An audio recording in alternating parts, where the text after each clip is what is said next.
Okay students, तो last lecture में हम लोगों ने जानवरों के पेट के बारे में बात कर ली थी कि कैसा पेट होता है। अब हम लोग थोड़ा सा अपने पेट के बारे में बात करते हैं। हमारा जो ह्यूमन का स्टमक है बेटा, वो जनरली 4 पार्ट में डिवाइड है। 4 पार्ट की अगर हम लोग बात करेंगे तो आपको पता होना चाहिए कि हमारे पास ये ईसोफेगस आता है और यहाँ से हमारे पास कुछ इस तरीके से और इस तरीके से जाएगा। डायग्राम तो बताइए कितना अच्छे से समझेंगे।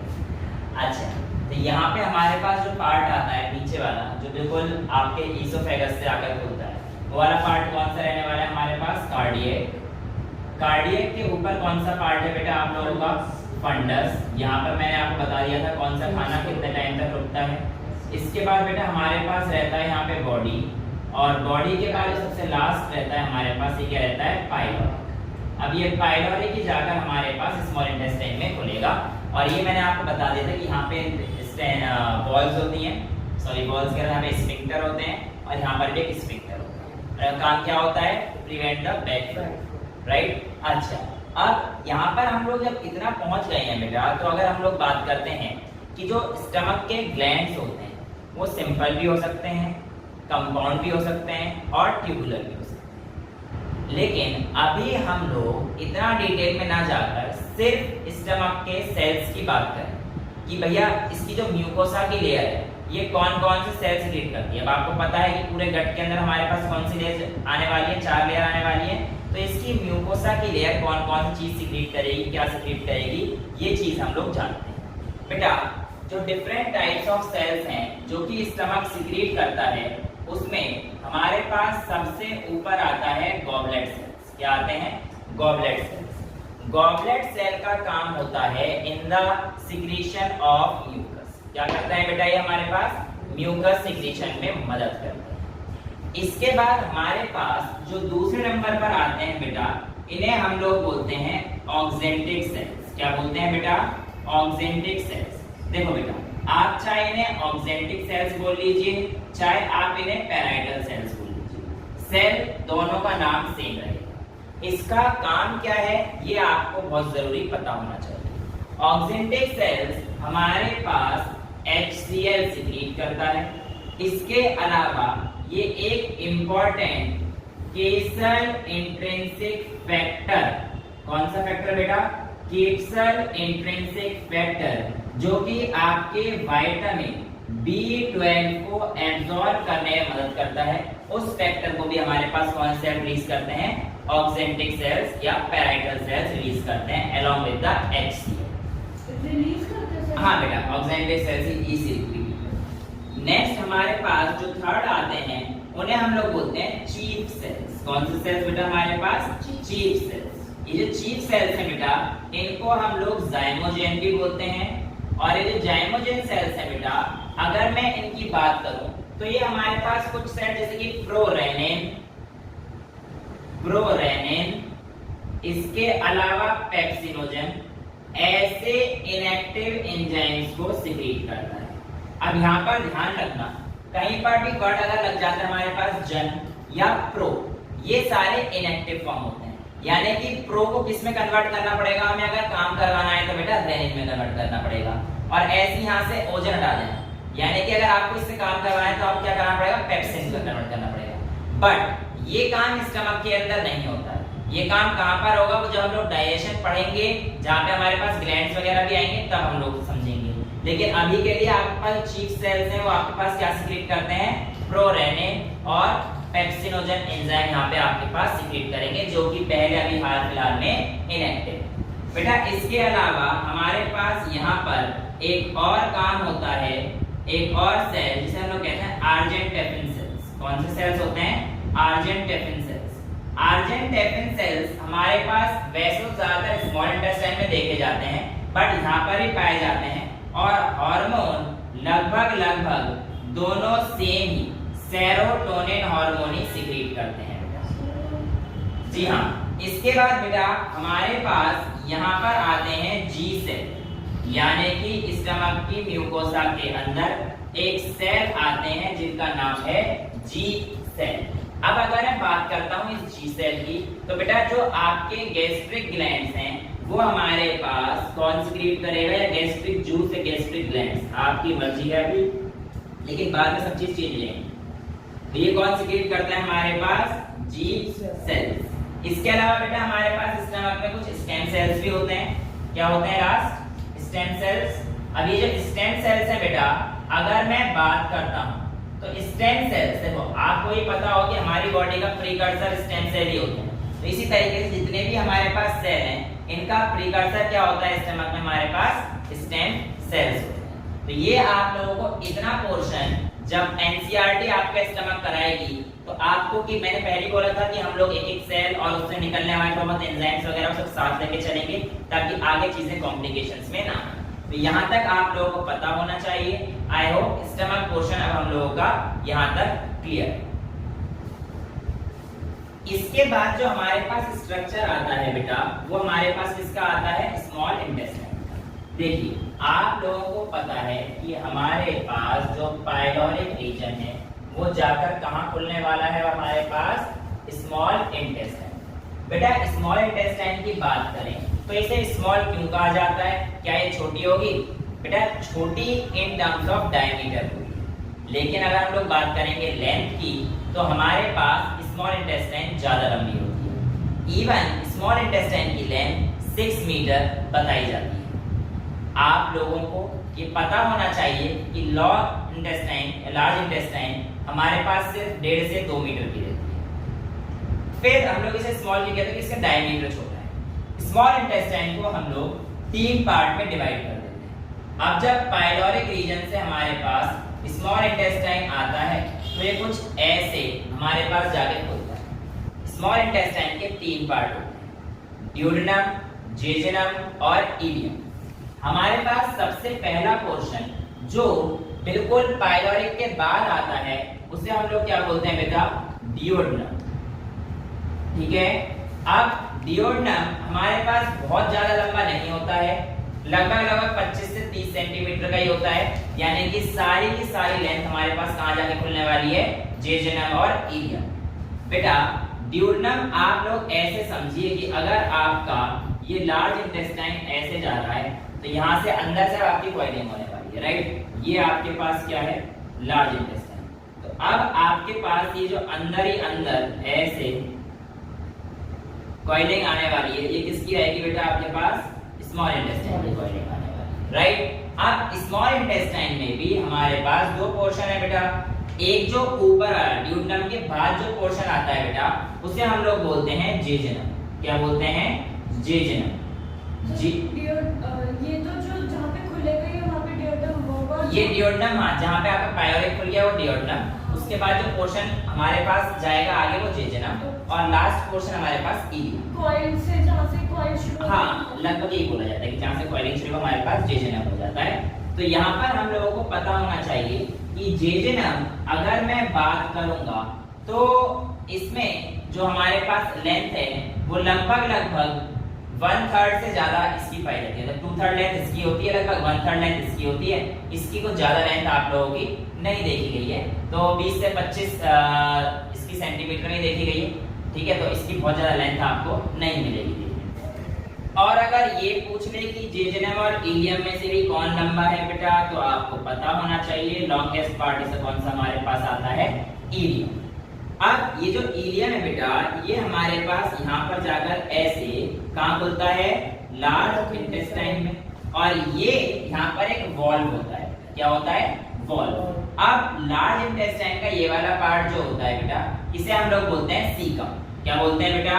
सीकम। अब ये वाला जो सीकम होता है, यहाँ पर लार्ज इंटेस्टाइन का और इलियम का एक वॉल्व आके मिल रहे हैं, इसलिए इस पॉइंट ऑफ अटैचमेंट को हम लोग बोल देते हैं, यहाँ पर जो वॉल्व है, इलियोसिकल वॉल्व।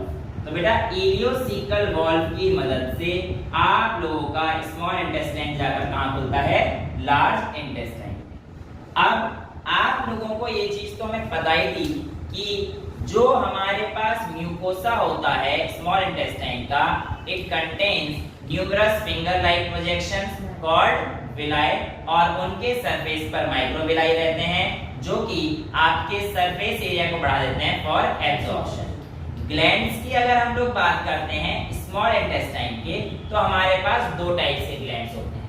आपको मैंने बताया था कि इस तरीके से हमारे पास कुछ ऐसे स्ट्रक्चर आप लोगों को देखने को मिलेंगे।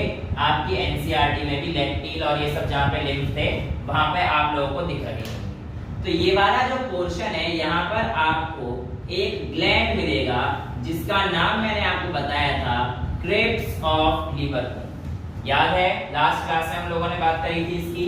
क्रेब्स ऑफ लिवरपूल हमारे पास एक ग्लैंड रहेगा जो कि हमारे पास म्यूकोसा के रीजन में मिलेगा। और अगर बात करते हैं सब म्यूकोसा के रीजन में, यानी कि इससे बाहर वाले रीजन में अगर मैं बात करता हूं, म्यूकोसा अंदर होता है उसके बाद हमारा सब म्यूकोसा होता है, ठीक है। तो इस वाले रीजन में जो हमारे पास ग्लैंड मिलता है उसे हम लोग बोलते हैं ब्रूनर्स ग्लैंड। क्या बोलते हैं? Brunner's gland. अब देखिए बेटा, आपके पास दो ग्लैंड आ गए हैं, एक तो क्रेब्स ऑफ लिवरपूल और एक आ गया है ब्रूनर्स ग्लैंड। अगर मैं बात करता हूं क्रेब्स ऑफ लिवरपूल की बेटा, तो Krebs of Liverpool almost all over the small intestine फैला हुआ होता है, पर ब्रूनर्स ग्लैंड कन्फाइंड होता है to the sub mucosal zone. आप लोगों का क्रेब्स ऑफ लिवरपूल फिर से हमारे पास बहुत सारे सेल्स सीक्रेट करने जा रहा है और उन सेल्स को अब हम लोग बारी-बारी से देखेंगे।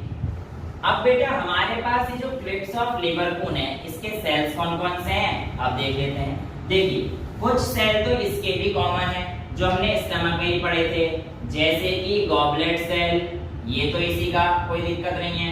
इसके अलावा हमने यहाँ पर एक नया सेल पढ़ना है जिसे हम लोग कहते हैं पेनिथ सेल। कौन सा? Paneth cell. बेटा ये पेनिथ सेल कुछ एंजाइम सीक्रेट करेगा जो कि हम लोग जब डाइजेशन पढ़ेंगे और अच्छे से, अभी भी पढ़ रहे हैं बट अभी हम लोग स्पेसिफिक हर एक ऑर्गन का फंक्शन पढ़ेंगे, डाइजेशन में क्या रोल आता है, तब और आराम से इसे समझ जाएंगे। तो जब आपके पास पेनिथ सेल्स है, ये क्या सीक्रेट करता है? कुछ एंजाइम सीक्रेट करता है। इसके अलावा यहाँ पर भी मैंने आपको बताया था आर्जेंटेफिन सेल्स यहाँ पर भी पाए जाते हैं और यहाँ पर भी उनका काम क्या होता है बेटा? सिक्रीशन ऑफ सेरोटोनिन ही होता है। इसके अलावा इसमें आप लोगों को बेसल सेल और बेटा पेनिथ सेल हमारे पास हो गया, एंडोक्राइन सेल्स भी मिलेंगे। कौन-कौन सेल मिलेंगे? बेसल सेल्स और एंडोक्राइन सेल्स। अब यहाँ पर एक इंपॉर्टेंट चीज जो आपसे कई बार पूछी गई है एग्जाम में, वो ये है कि जो आपके पास ये इलियम वाला पोर्शन है बेटा, इसके सब म्यूकोसल जोन, कौन से जोन में? सब म्यूकोसल जोन में एक पेयर्स पैचेस नाम के कुछ स्ट्रक्चर पाए जाते हैं। अब ये पेयर्स पैचेस क्या है बेटा? पेयर्स पैचेस आपके पास कुछ लिम्फोइड टिश्यू हैं जो कि आपकी बॉडी में आप लोगों को याद होगा बचाते हैं अगेंस्ट द वायरल इन्फेक्शन। ऐसे लिम्फोइड टिश्यू हम लोगों ने फेरिंग्स में ही पढ़े थे जहां पर टॉन्सिल्स के नाम पे हम लोगों ने जाने थे, तो इसीलिए पेयर्स पैचेस को हम लोग टॉन्सिल नोड्स के नाम से भी जानते हैं। अब यहाँ पर आप लोगों का जो स्मॉल इंटेस्टाइन का स्ट्रक्चर है अभी के लिए इतना ही है। इनके हार्मोन्स के ग्लैंड से क्या काम है ये अभी हम लोग आगे डाइजेशन प्रोसेस में देखेंगे। अब हमें ये पता है कि जो हमारा स्मॉल इंटेस्टाइन है इलियोसिकल वॉल्व की मदद से काम करेगा हमारे पास लार्ज इंटेस्टाइन। तो लार्ज इंटेस्टाइन का ये वाला जो पोर्शन है, इस पोर्शन को हम लोग कहते हैं बेटा सीकम। सीकम के बाद हमारे पास जनरली ये चार पार्ट में डिवाइड होता है। अब ये वाला हमारे पास पूरा कोलोन जाएगा, बट कोलोन हमारे पास यहाँ पे तीन पार्ट में डिवाइड कर देंगे। कोलोन को कौन-कौन से पार्ट में करेंगे? देखो यहाँ से पोर्शन ऊपर उठ रहा है, इसीलिए इस कोलोन का नाम, ये वाला जो कोलोन जा रहा है आपके सामने, ये वाला जो कोलोन है बेटा, इसे हम लोग कहते हैं एसेंडिंग कोलोन। कौन सा कोलोन बोलते हैं? Ascending colon. क्यों बोलते हैं एसेंडिंग? क्योंकि ऊपर उठ रहा है। अब यहाँ पर आप अगर इस जगह पर इसका स्ट्रक्चर देखेंगे कोलोन का, तो यहाँ पर देखो लेटा हुआ है, ट्रांसवर्स स्ट्रक्चर है, इसीलिए इस स्ट्रक्चर का नाम क्या आ जाएगा बेटा आपके पास? Transverse colon. और यहाँ से अगर आप ध्यान से देखेंगे तो नीचे जाना शुरू हो जाएगा बेटा, तो यहाँ पर हमारे पास क्या हो जाएगा? ये डिसेंडिंग कोलोन। जहां से हमारे पास नीचे जाना शुरू हो रहा है ये वाला पोर्शन हमारे पास कौन सा हो जाएगा? Descending colon. हालांकि यहाँ पर जो हमारे पास पोर्शन है बेटा, यहाँ पर हम लोगों का सिग्मोइड कोलोन रहता है। क्या रहता है? सिग्मोइड कोलोन रहता है। और इसके अलावा आप लोगों के पास जब यहाँ पे ऐसे खुलेगा तो ये आप लोगों के पास एनल रीजन में खुलता है, बट उससे ऊपर हमारे पास एक चीज आती है रेक्टम। क्या आता है बेटा हमारे पास यहाँ पर रेक्टम।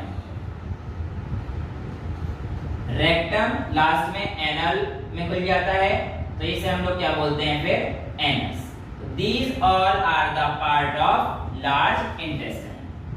इसमें एक जो आपको इंपॉर्टेंट चीज याद रखनी है बेटा वो ये है कि जब आप अपने एनसीईआरटी में डायग्राम देखेंगे तो यहाँ पर सीकम के पीछे हल्का सा एक छोटा सा ऐसे वर्मीफॉर्म अपेंडिक्स निकाल रखा होगा और उसके ऊपर इंसान की प्रजाति बता रखी होगी। लेकिन मैं आपको बता दूं ऐसा हर बार जरूरी नहीं होता है। एक्चुअल में जो हमारे पास एनिमल्स या रिमिनेंट्स होते हैं, जो गाय होती हैं या भैंस होते हैं जो चारा खाते हैं, सेलुलोज इनको चाहिए होता है, तो बेटा वो क्या करते हैं कि सेलुलोज उनको चाहिए होता है ज्यादा, इसलिए उनका सीकम क्या होता है थोड़ा सा बड़ा होता है। लार्ज इंटेस्टाइन का सीकम पार्ट होता है वो थोड़ा सा बड़ा होता है, लेकिन हमें तो ऐसा कोई सेलुलोज नहीं चाहिए होता है, तो इसीलिए हमारे पास वो सीकम छोटा हो गया है और इवोल्यूशन के साथ साथ इस मैसेज में आ गया है वर्मीफॉर्म अपेंडिक्स में आ चुका है, जिसका बहुत ज्यादा रोल अब हम लोगों को नहीं दिखता है। तो ये भी कह सकते हैं कि ये वेस्टिजियल ऑर्गन है।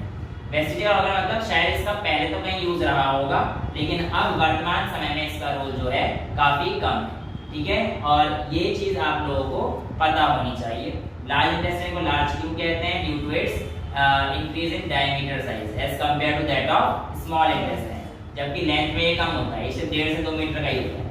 ठीक है, तो ये चीज आप लोगों को स्मॉल इंटेस्टाइन, लार्ज इंटेस्टाइन और इसका ये पार्ट एनल में आके खुल चुका है। और इस तरीके से हम लोगों ने एलिमेंट्री कैनाल कंप्लीट कर लिया है अलोंग विद द हिस्टोलॉजी। अभी हम लोग जो है ग्लैंड्स की बात करेंगे, तो हम लोगों ने सिर्फ मुंह के अंदर एक ग्लैंड हम लोगों ने इंपॉर्टेंट देखा है, सलाइवरी ग्लैंड। अब हम लोग धीरे धीरे आगे बढ़ेंगे, जहां पर हम लोग पढ़ेंगे पहले लीवर के बारे में, फिर पैंक्रियाज के बारे में, और फिर आगे हम लोग फिर डाइजेशन करेंगे, क्योंकि ये हमारे पास ऐसे ग्लैंड्स हैं जिनके सिक्रीशन हमारे पास बहुत ही ज्यादा इंपॉर्टेंट रोल प्ले करते हैं डाइजेशन। और आप लोगों को मैं एनसीईआरटी के डायग्राम की मदद से समझाऊंगा कि हमारे पास कौन से ग्लैंड कैसे मिलते हैं। हम लोगों ने सलाइवरी ग्लैंड्स तो कर लिए थे, तो अगला जो हमारे पास इंपॉर्टेंट ग्लैंड आता है वो कौन सा आएगा? हमारे पास लीवर आने वाला है। कौन सा आने वाला है? लीवर। अब जो बेटा हमारे पास अपना नया टॉपिक रहने वाला है वो हमारे पास डाइजेस्टिव ग्लैंड का रहने वाला है।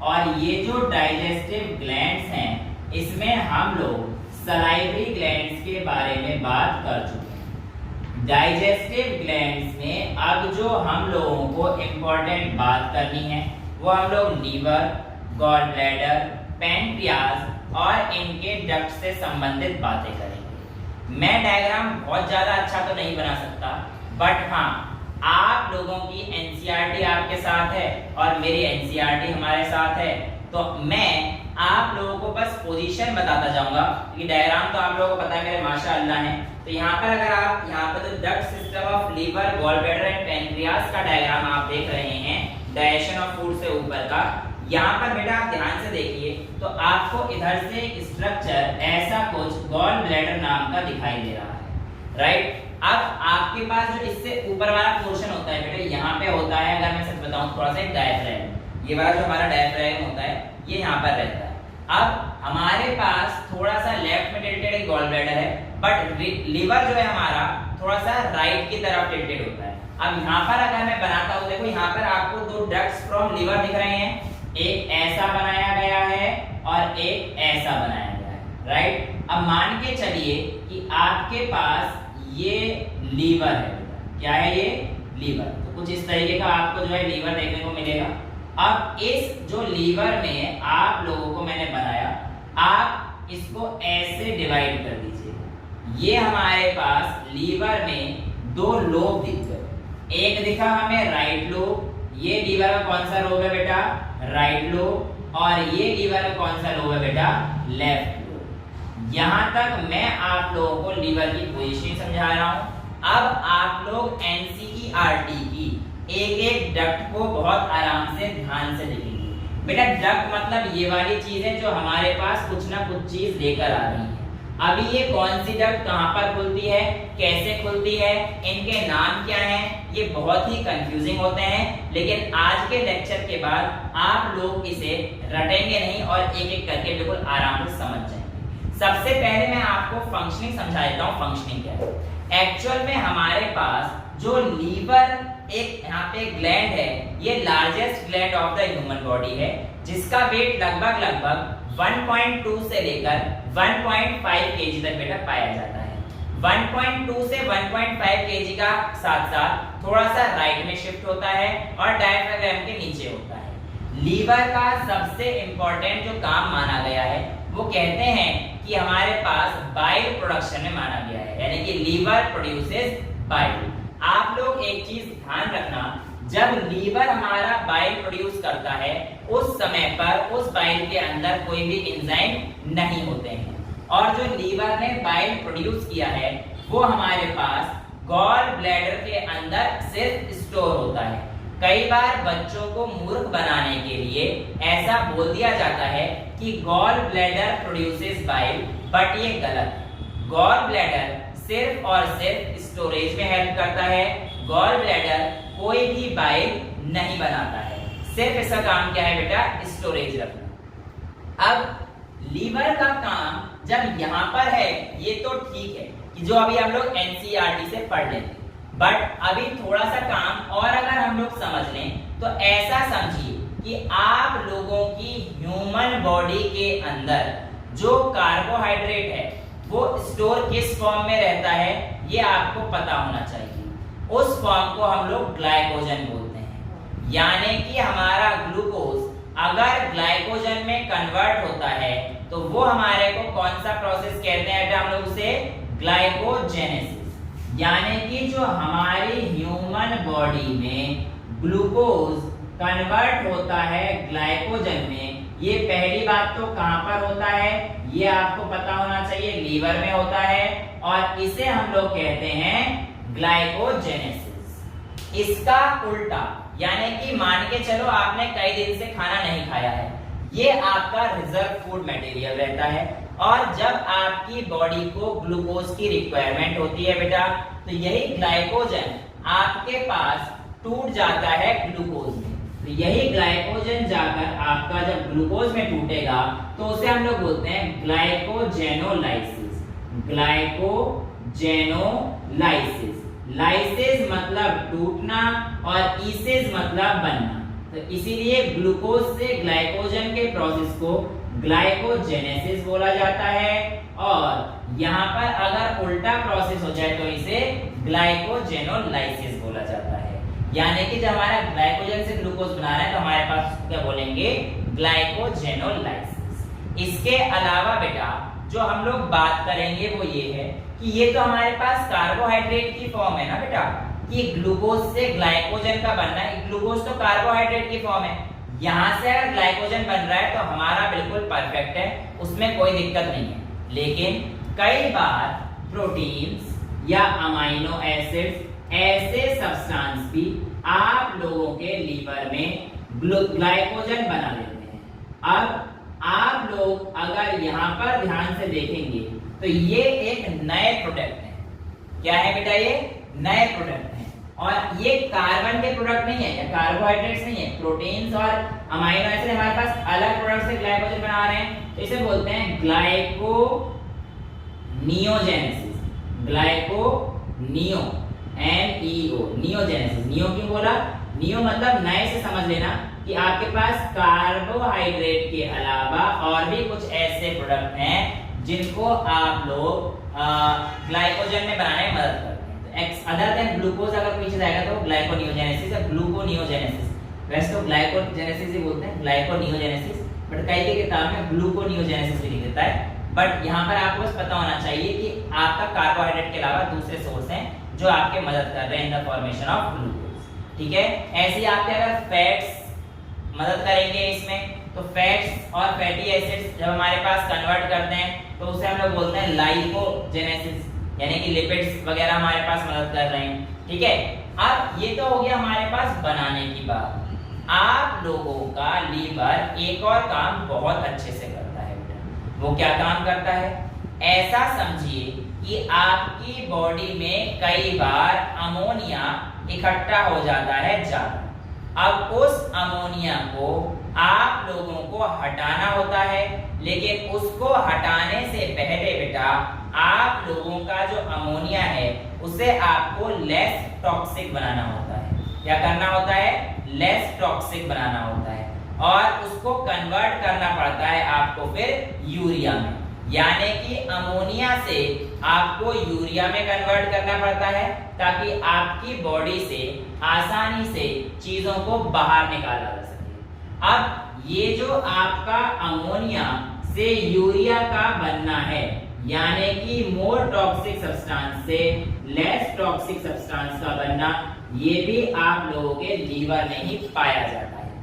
ये एक साइकिल है जिसे हम लोग बोलते हैं क्रैब हैंसलेट साइकिल, जो कि अभी हम लोग पढ़ेंगे जब हम लोग एक्सक्रीशन करेंगे। क्रैब हैंसलेट साइकिल इस साइकिल की मदद से होता है और इस साइकिल का दूसरा नाम ऑर्निथीन साइकिल भी कहा गया है। तो ये भी आपसे पूछ सकते हैं कि आपके पास इसमें क्या होगा। ठीक है, अब बेटा मेरी बात एक दो चीजें और सुन लीजिए। हाँ बेटा, ये इसका दूसरा नाम अमोनियम नहीं होगा। यहाँ पर आप लोगों को अब एक दो चीजें और सुननी है, फिर हम लोग एनसीईआरटी के डायग्राम से सभी डक्ट का इस्तेमाल अच्छे से करेंगे। राइट, अब देखिए बेटा, ये जो लीवर की ऊपर की लेयर है, ये वाली एक कवरिंग होती है और इस कवरिंग को हम लोग बोलते हैं ग्लीसन्स कैप्सूल। किसकी लेयर होती है बेटा? ये ग्लीसन्स कैप्सूल की लेयर। एक चीज याद रखिएगा, ये जो ग्लीसन्स कैप्सूल की लेयर है ओवर द लीवर, ये कैरेक्टरिस्टिक फीचर है आपके मैमल्स का, यानी कि ये सिर्फ और सिर्फ आप लोगों के मैमल्स में ही पाया गया है। कैरेक्टरिस्टिक फीचर ऑफ मैमल्स में आप लोगों का ग्लीसन्स कैप्सूल इन्वॉल्व होता है। इसके अलावा बेटा हमारे पास जो लीवर के पोर्शन को हम लोग हेपेटो बोलेंगे सारी चीजें, तो इससे डक्ट जाएंगे, इससे हम लोग क्या बोलेंगे? Hepatic ducts. ठीक है, अब ये राइट पोर्शन से जा रही है एक डक्ट, आपको एक लेफ्ट पोर्शन से दिख रही है। इसके अलावा जो एक दो चीजें आप लोगों को ध्यान देनी है वो ये है कि इसमें कुछ कुफर सेल्स भी होते हैं। क्या होते हैं? कुफर सेल्स या कफर सेल्स, जो भी आप बोलना चाहें। KUPFFERS, ये जो आपके पास कुफर सेल्स होते हैं, ये जनरली प्रोटेक्शन या फैगोसाइटोसिस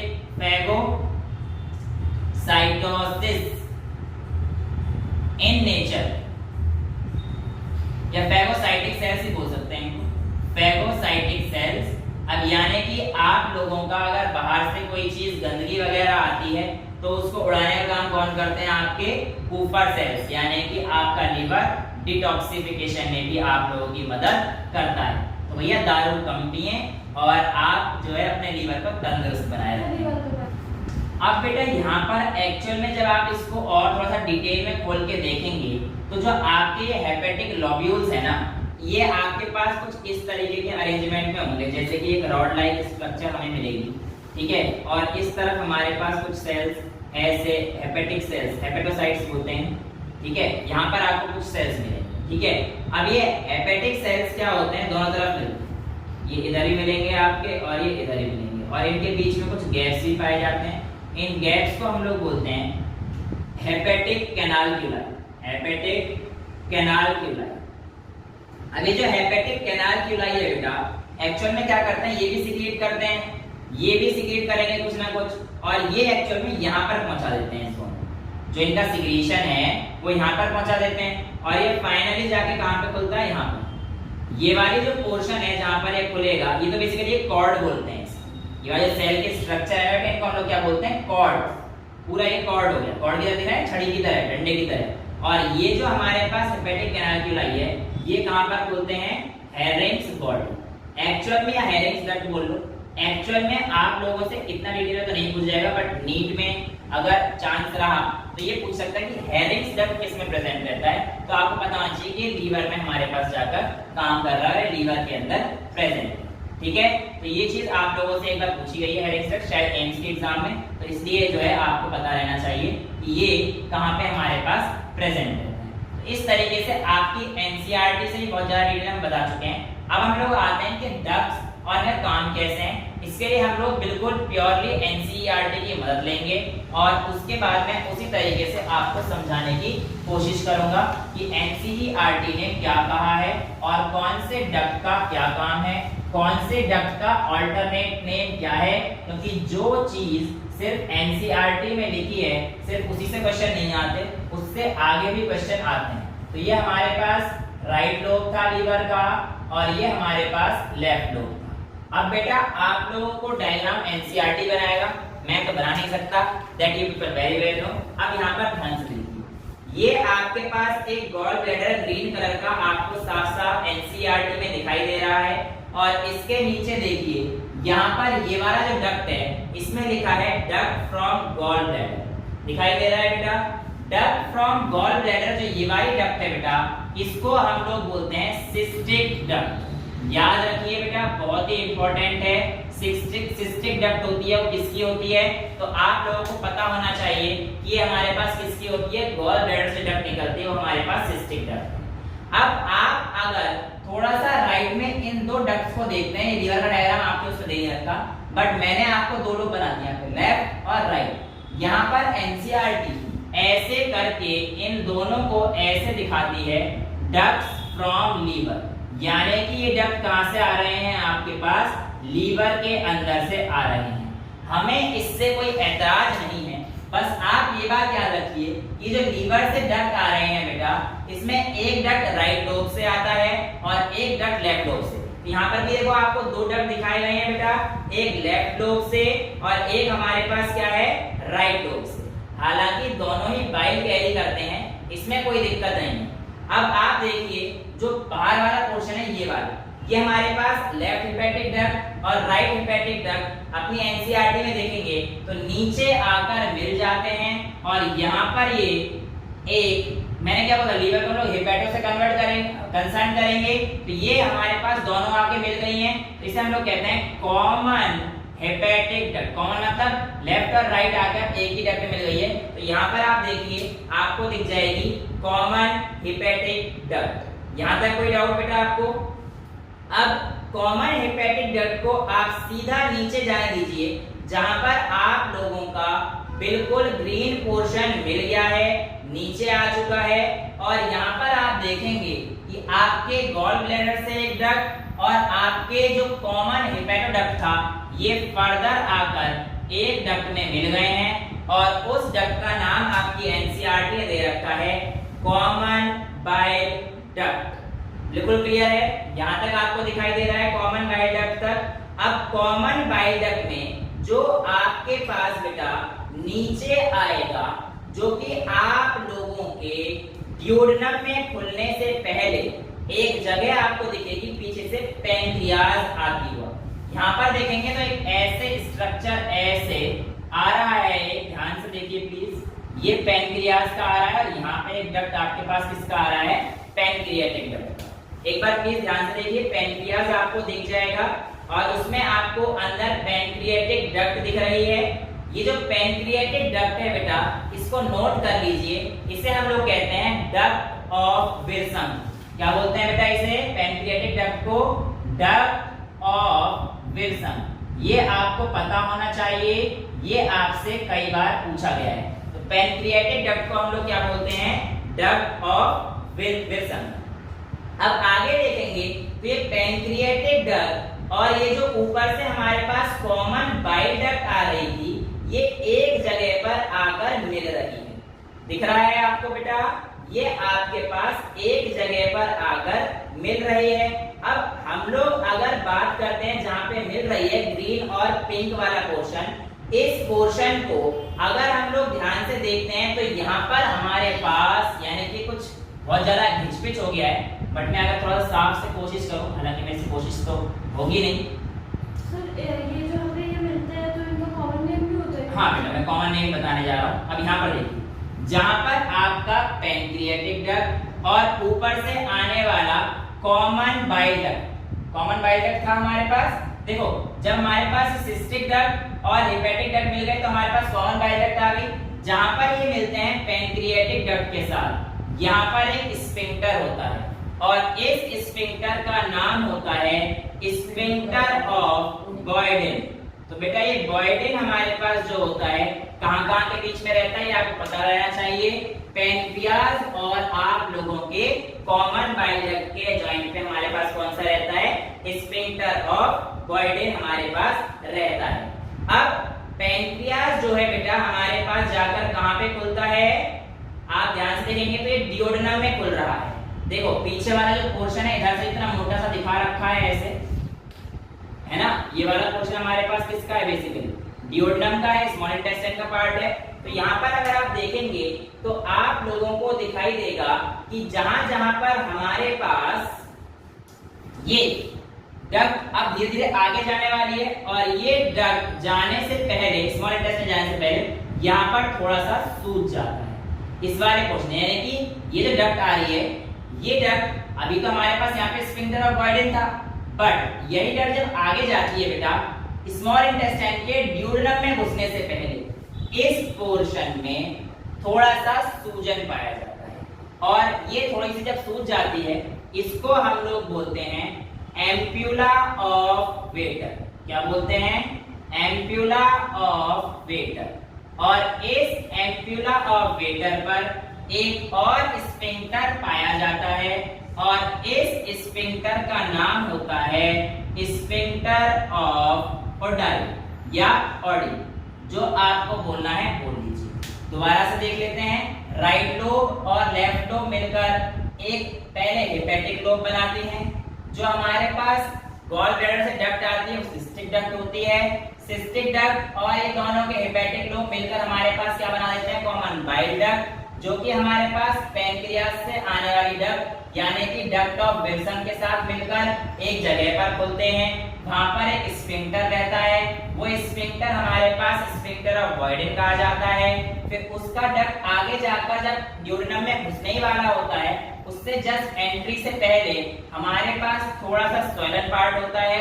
उस सोलन पार्ट को हम लोग एम्प्यूला ऑफ वेटर बोलते हैं और इस एम्प्यूला ऑफ वेटर में हमारे पास सिक्रीशन स्फिंक्टर ऑफ ओडाई रहता है। लेकिन कई बार क्या होता है कि आप लोगों के पास इस पैंक्रियाटिक डक्ट के थ्रू पैंक्रिया का सिक्रीशन ना जाकर वो एक अपनी थोड़ी सी अलग से डक्ट निकालता है और कई बार सीधा सिक्रीशन स्मॉल इंटेस्टाइन के ड्यूडेनम पार्ट में डायरेक्टली कर देता है। तो वो जो डक्ट है जो अपना सिक्रीशन पैंक्रियाज का डायरेक्टली स्मॉल इंटेस्टाइन में करती है, कहां पर करती है बेटा, डायरेक्टली स्मॉल इंटेस्टाइन में करती है, उसका नाम है डक्ट ऑफ सेंटोराइन।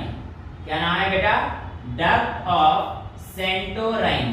तो यहां पर आकर आप लोगों का पैंक्रियाटिक डक्ट डायरेक्ट इसमें खुल जाता है स्मॉल इंटेस्टाइन में और उस डक्ट का क्या नाम रहता है, डक्ट ऑफ सेंटोराइन। ये सारे डक्ट आप लोगों को इनके नेम के साथ याद रहने चाहिए कि एनसीईआरटी में कितने ही डक्ट हैं। तो बेटा यहाँ पर आप लोगों का बड़ा मेरा गंदा सा डायग्राम, बट आपको एनसीईआरटी की सारी डक्ट समझ में आ गई होंगी। लीवर के ऊपर का जो ग्लीसंस कैप्सूल है कैसे हुआ, कॉर्ड क्या है, हेपेटिक लोब्यूल्स क्या है हमारे पास, राइट लोब लेफ्ट लोब हमारे पास किस तरीके से आते हैं, ये सारी चीजें आप लोगों को पता रहनी चाहिए। वैसे अगर मैं बात करता हूँ तो गॉल ब्लैडर कई बार एब्सेंट होता है in case of horses and rates. Horse और रेट में गॉल ब्लैडर नहीं पाया जाता है। तो यहाँ पर आप लोगों का डक्ट सिस्टम जो है इस तरीके से काम करेगा। अब हम लोग आगे देखेंगे कि जो हमारा पैंक्रियाज है इसका फंक्शन क्या रहने वाला है।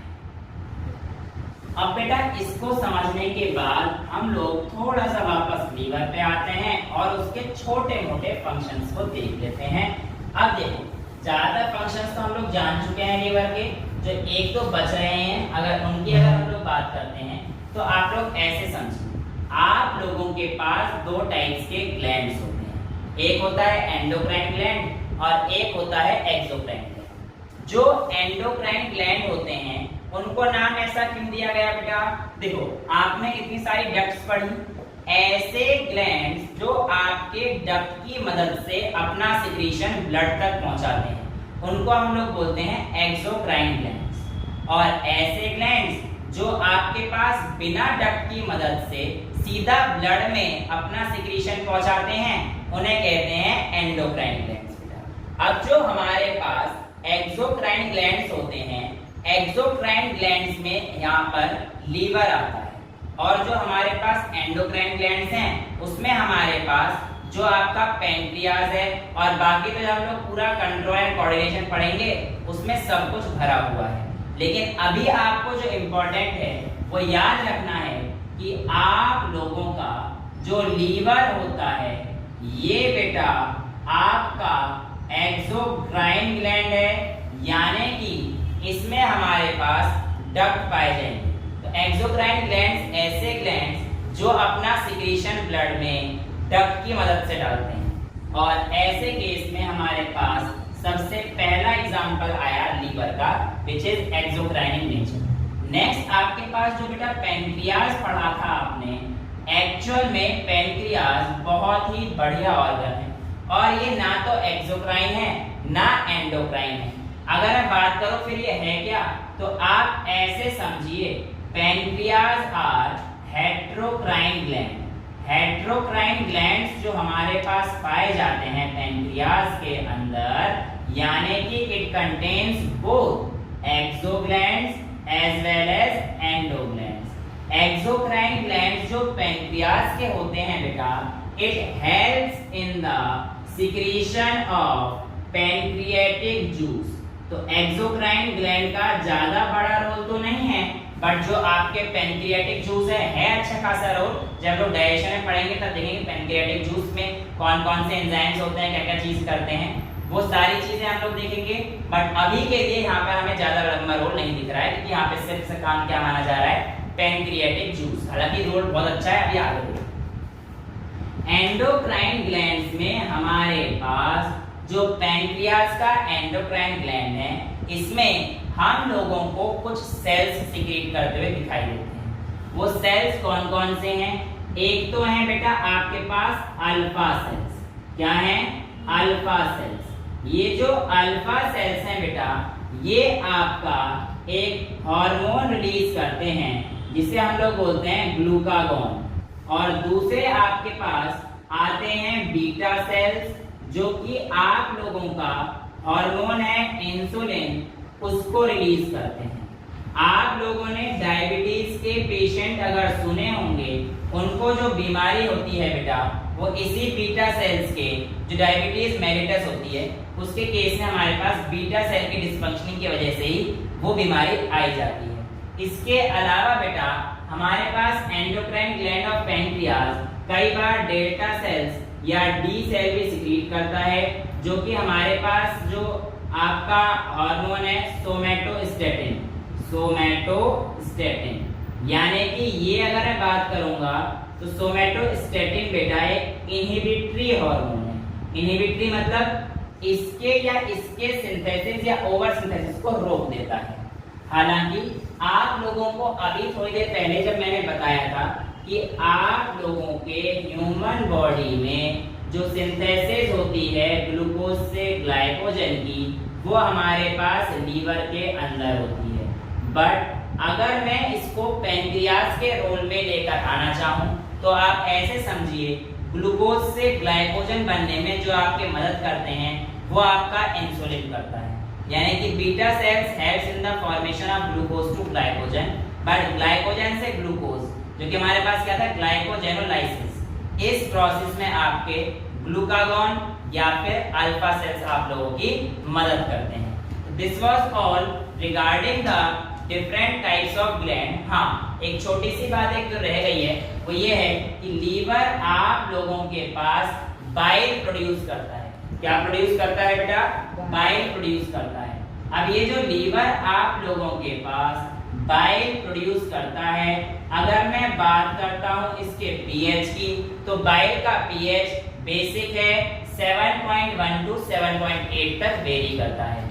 सिमिलरली पैनक्रियाज का भी पीएच 8.2 से 8.8 तक वेरी करता है। यानी कि ये दोनों ही दोनों हमारे पास कैसे नेचर में है? बेसिक नेचर में है। बाइल के पिगमेंट्स आपसे पूछ लिए जाते हैं। तो जो बाइल के पिगमेंट्स होते हैं ये आपके पास बेटा दो होते हैं, बाइलिरुबिन और दूसरा होता है बाइलविरिडिन। बाइलविरिडिन आप लोगों का जो फीकल मैटर में कलर आता है येलोइश सा, वो आपके पास इसी बाइलिरुबिन की वजह से होता है। हालांकि कई बार अगर हम लोग बात करते हैं, बाइलिरुबिन जनरली ग्रीन कलर का, ग्रीनिश पिगमेंट का होता है। तो जनरली जब बच्चे वगैरह छोटे होते हैं तो उनको डाइजेशन सही से नहीं होता है, तो वहां पर कई बार ग्रीन कलर का फीकल मैटर जनरल दिख जाता है, तो उसमें बाइलिरुबिन में दिक्कत आने की वजह से वो चीज देखी जाती है। तो ये आपके पास बाइल पिगमेंट्स के लेकर रहते हैं। अभी हम लोग बाइल सॉल्ट्स वगैरह बहुत आगे डिटेल में अच्छे से करेंगे जब हम लोग डाइजेशन के बारे में पढ़ेंगे। तो यहाँ तक हमारे पास ग्लैंड्स को लेकर सभी चीजें क्लियर हो जाती हैं। आई होप आपको कोई डक्ट के बारे में दिक्कत नहीं आई है। एक बार डक्ट को दोबारा से देखिए, बहुत इंपॉर्टेंट है। ऊपर से देखिए तो लेफ्ट और राइट से हमारे पास डक्ट फ्रॉम लीवर आ रहे हैं, ये दोनों मिलकर कॉमन हेपेटिक डक्ट लेके आती हैं। गॉल ब्लैडर से जो डक्ट आती है उसको हम लोग सिस्टिक डक्ट बोलते हैं। ये दोनों ज्वाइन होकर आप लोगों के पास कॉमन बाइल डक्ट बनाते हैं। कॉमन बाइल डक्ट जब नीचे आती है और आपके पैंक्रियास से मिल जाती है तो इस पोर्शन को हम लोग हेपेटोपैंक्रियाटिक डक्ट बोलते हैं। और इस हेपेटोपैंक्रियाटिक डक्ट में आप लोगों के पास जो स्फिंक्टर होता है ये हमारे पास स्फिंक्टर ऑफ बॉयडेन होता है। अब ये जो स्फिंक्टर ऑफ बॉयडेन यहाँ पर मौजूद रहता है, इसके बाद आगे जाने के लिए जो आपके पास स्मॉल इंटेस्टाइन में खुलना होता है इसे, बट स्मॉल इंटेस्टाइन में जाने से पहले बेटा ये कॉर्नर थोड़ा सा सूज जाता है और उसको हम लोग बोलते हैं एम्प्यूला ऑफ वेटर। और इस एम्प्यूला ऑफ वेटर में हमारे पास जो स्फिंक्टर होता है वो हमारे पास होता है स्फिंक्टर ऑफ ऑडाई। स्फिंक्टर ऑफ ऑडाई हमारे पास पैंक्रियास को और हेपेटोपैंक्रियाटिक डक्ट को सीधा ले जाकर स्मॉल इंटेस्टाइन में डाल देता है। लेकिन कई बार ऐसा होता है कि आपके पास डायरेक्ट पैंक्रियास से स्मॉल इंटेस्टाइन यानी कि ड्यूडेनम पार्ट में अगर पहुंचना हो तो उसके लिए डक्ट रिस्पांसिबल होती है, जो एनसीईआरटी में नहीं दिखाई गई है, वो है डक्ट ऑफ सेंटोराइनी। पैंक्रियाटिक डक्ट को हम लोग डक्ट ऑफ विल्सन भी बोलते हैं। This was all regarding today's lecture. I hope आपको कोई दिक्कत आई नहीं होगी। अगर कोई दिक्कत आती है तो आप मुझसे पूछ सकते हैं। Thank you so much. तो बायोलॉजी का पीएच क्या होता है? 7.1 से लेकर 7.2